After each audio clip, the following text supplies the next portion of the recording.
I'm going to run through some logistical slides here. In terms of location, if you all are sitting here tonight, you are aware of our location. If you live in New Rochelle, Scarsdale, or White Plains, and it took you more than 10 minutes to get here, if you live in Riverdale and it took you more than 20 minutes to get here, and if you live in Stamford, Connecticut, and it took you more than 25 minutes to get here, then you need a new GPS, because it should not have taken that long. If you had trouble getting into one of our spacious parking spots outside, then my condolences, because you are in the 1/10 of 1% of the population that has worse parking skills than me. Okay, in terms of transportation. Transportation obviously depends on what city you live in. Certainly our preferred method of transportation, if busing is not available for free, and it is available for free in some areas here, which you can see on the screen here, but if it's not available, we certainly do advocate carpooling. WTA is not responsible for any catfights that result out of disputes in carpooling. And certainly our Director of Operations, which will be named in the next couple of months, will be coordinating all busing options. We can announce tonight, however, that we are offering a reduced $1K per child rate for those joining us from Riverdale. Okay, tuition. The tuition is very transparent. The tuition is $87.50 for pre-K, $97.50 K and above.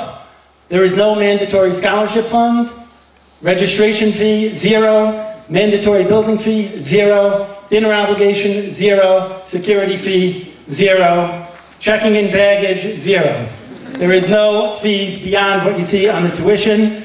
We believe in very, very transparent tuition pricing, and based on the innovations that we are embracing, this is what we're able to offer, and we believe that tuition will rise at the rate tied to inflation and not beyond that, and that is something that we are going to be absolutely religious about. In terms of the enrollment process, I am happy to announce that the registration process is now officially open. So if you rush now, you can be the first one to register for WTA. All acceptances are contingent upon interview with our head of school. We do need to move fast, as our model calls for us to be financially responsible, and as such, we cannot open additional classes unless there is enough demand to make it economical. This may result in some waiting lists for classes such as kindergarten, if there is not enough students for an additional class.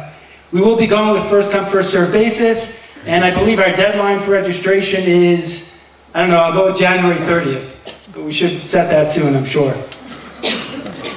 In terms of parental volunteerism, I feel like the program's been so strong with Rabbi Strasberg that I'm going to run through that and skip all my remarks on that and just point you towards the various different committees. We really do want to foster a culture of parental volunteerism. It is not in our model. Don't get nervous. It's not mandatory. That's why it's called volunteer. However, we do hope that the greater purpose that we are striving for will foster a new commitment to parental volunteerism. And in turn, I have to say the most gratifying part of going through this process has been the parents who already have older kids, who are not going to be able to reap the benefits of our school, since they don't have kids of school-going age, and yet they're coming out of the woodwork because they get what we're trying to do in terms of elevating yeshiva education while reducing cost, and they are offering all kinds of different things to teach music after school, to help out in the office, and it's really something that we hope will continue, and we'll be able to leverage that and provide even more service as we move forward. Okay, right now just a few housekeeping items, and let's see. Okay, first of all, I just want to point out that we have Kyle Rutledge, who's in the first row over here, who's joining us from Education Elements. And Education Elements is a consulting firm that has been consulting with us, and he's very gracious to come here and share his time with us. He's going to be available for Q&A later in the program. And Education Elements has worked with over 75 schools in implementing a blended learning model. And next year, I think that number is going to be into the hundreds. And so this technology is really spreading like wildfire, and please feel free during the Q&A section to leverage off of Kyle's experience. In terms of Q&A, just please finish up your questions right now. I'm going to introduce our final speaker, and then someone's going to be coming around during that time frame to collect your cards. We forgot to announce before, but you could actually also text your questions, which should be in the packet. It's not great for a technology-based school to have forgotten to point that out, but sorry, we're not perfect. We're going to make mistakes, and hopefully you'll bear with us. Before I continue, I would be remiss if I didn't give a quick thank you to Jeffrey Kitterman, a New Rochelle product. A New Rochelle product and executive director of the Affordable Jewish Education Project, our financial partner, as well as a board member of both Yeshiva Atid and WTA. What he has accomplished in a little bit over a year is nothing short of astounding, scouring the globe for educational innovations and then helping to spread those innovations across the Yeshiva day school and high school landscape. Thank you. Okay, so we really did not want to talk about the tuition crisis too much because we really feel passionately that the benefits of the model of education we are espousing, which includes empowering teachers with tools to better reach students, offering remediation and enrichment every day on every subject in the classroom, offering customized lesson plans, real-time monitoring of student progress. Frankly, we feel this is the right model that every school should be adopting aggressively, irrespective of cost. But it can't be ignored that a compelling byproduct of embracing these educational innovations is reducing the cost per student of yeshiva day school education.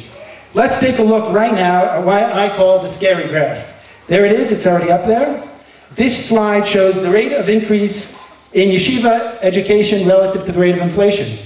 So we have inflation there on the bottom at an increase since 1963 of 640%. A little above that is gas prices, which we all don't like the high gas prices, but very, very close to the rate of inflation. And then that high orange or red or burgundy line at the very, very top there is the cost of yeshiva education.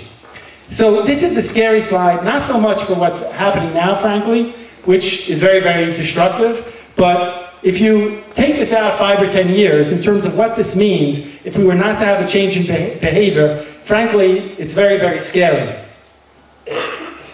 Because in the current traditional model, if a school wants to raise its teacher salary by 3%, they would have to raise the cost of tuition by 7-8%. And if going out 5 years from now, that'll be by 15, even 17%. And the reason for that is more and more parents are getting caught up in this web of scholarship. And what you have is a vicious cycle where tuition keeps escalating and escalating and becomes unaffordable for the average family. I should point out that in our model, we actually call for teachers to get paid a little more. So it's not that we think teachers are overpaid. In fact, we think they're probably underpaid. But that's really just a symptom of the model and what's going on in terms of the amount of scholarship that has to be given. This is obviously unacceptable and not tolerable. We all know the results of spiraling yeshiva tuition. They include reduced birth rate, family discord, resentment against religion, and ultimately most upsetting is the emergence of Hebrew charter schools and public school education as genuine options for religious observant families. Even families who are just getting by have no money left over to give to other worthy charities because of the amount of money siphoned off by the ever-escalating cost of yeshiva tuition. We have always done a good job for people who, God forbid, could not pay in our neighborhood, and we will continue to do so as a community. And obviously, for those on the very highest end, it's really not that relevant. But we need a price point that is viable for all families across all income levels. We cannot continue on a path that doesn't work for 80 to 90% of our community from an economic standpoint. As short as 2 years ago, the situation appeared helpless. Into that bleak landscape stepped our next speaker and his colleagues. We can now report that while we are still in the early stages of this fight, and we have a lot more work to do, we are winning the war against the tuition crisis. Thanks to our next speaker and his colleagues, we have a cutting-edge innovative school in Teaneck Thanks to Avi Mushnik and his colleagues here tonight at Yeshiva Tiferet in the 5 towns. They are launching one there in September. Thanks to Kevin Chiknovsky, Nathan Thomas, and our group, I don't want to name everyone, we have launching, because I'll forget, but we have one launching in the Riverdale, Westchester, Stamford corridor in September. In addition, there are yeshivas in Baltimore and LA now embracing innovation with an eye towards affordability. We have a long way to go, but observant parents in every major population center in the tri-state area with young children can now think about giving birth to that extra child or two. They maybe have that extra money to donate to Hurricane Sandy victims or to Israel for victims of rocket shelling. And most importantly, they can once and for all dispel the notion that yeshiva day school is an inferior option to Hebrew charter schools and public schools for their children. And the gratifying aspect of how this is being accomplished is that by collaborating together in different communities, implementing the best of educational innovations, we are actually elevating the level of yeshiva education significantly. Ladies and gentlemen, please give a warm round of applause for our final speaker, someone who, along with Abby Flamholtz, Ian Fields, and the other founders at Yeshiva Atid, single-handedly provided the spark to reverse a crisis that was 50 years in the making. The chairman of the board of Yeshiva Atid and a crucial advisor to Westchester Torah Academy, Gershon Distenfeld.